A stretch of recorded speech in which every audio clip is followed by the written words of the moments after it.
Atos, capítulo 12. E por aquele mesmo tempo, o rei Herodes estendeu as mãos sobre alguns da igreja para os maltratar, e matou à espada Tiago, irmão de João. E vendo que isso agradara aos judeus, continuou, mandando prender também a Pedro. E eram os dias dos ázimos. E, havendo-o prendido, o encerrou na prisão, entregando-o a 4 quaternos de soldados para que o guardassem, querendo apresentá-lo ao povo depois da Páscoa. Pedro, pois, era guardado na prisão, mas a igreja fazia contínua oração por ele a Deus. E quando Herodes estava para o fazer comparecer, nessa mesma noite estava Pedro dormindo entre 2 soldados, ligado com 2 cadeias, e os guardas diante da porta guardavam a prisão. E eis que sobreveio o anjo do Senhor, e resplandeceu uma luz na prisão. E tocando a Pedro no lado, o despertou, dizendo: "Levanta-te depressa." E caíram-lhe das mãos as cadeias. E disse-lhe o anjo: "Cinge-te e ata as tuas sandálias." E ele assim o fez.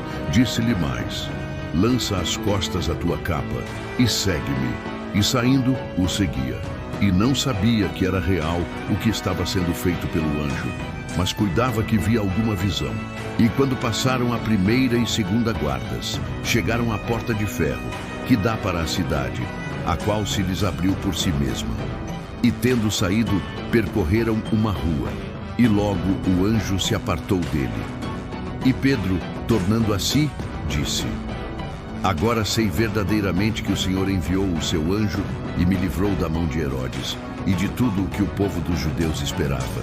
E considerando ele nisto, foi à casa de Maria, mãe de João, que tinha por sobrenome Marcos, onde muitos estavam reunidos e oravam.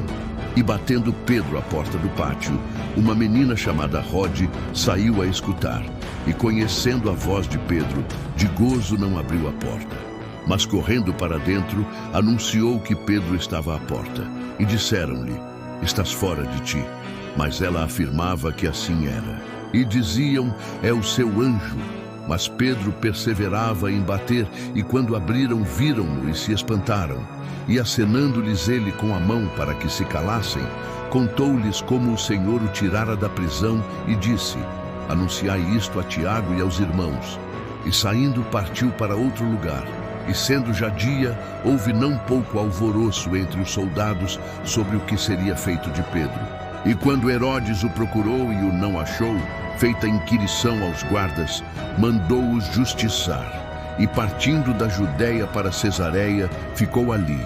E Herodes estava irritado com os de Tiro e de Sidom. Mas estes, vindo de comum acordo ter com ele e obtendo a amizade de Blasto, que era o camarista do rei, pediam paz, porquanto o seu país se abastecia do país do rei.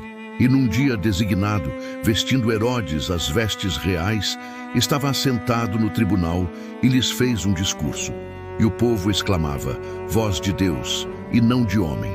E no mesmo instante feriu-o o anjo do Senhor, porque não deu glória a Deus, e comido de bichos, expirou. E a palavra de Deus crescia e se multiplicava. E Barnabé e Saulo, havendo terminado aquele serviço, voltaram de Jerusalém, levando também consigo a João, que tinha por sobrenome Marcos. No capítulo 12 de Atos, a igreja orou e uma prisão se abriu. Talvez hoje você também se sinta preso, por medo, culpa, ansiedade ou uma ferida que não cicatriza. Mas a mesma fé que livrou Pedro pode trazer libertação para a sua vida. Se você quer experimentar essa transformação, junte-se a nós. Inscreva-se no canal Lições Bíblicas e ative o sininho para não perder nosso próximo encontro ao vivo de oração e estudo. Comente abaixo liberdade ou compartilhe o que você está enfrentando. Vamos orar juntos e caminhar rumo à restauração.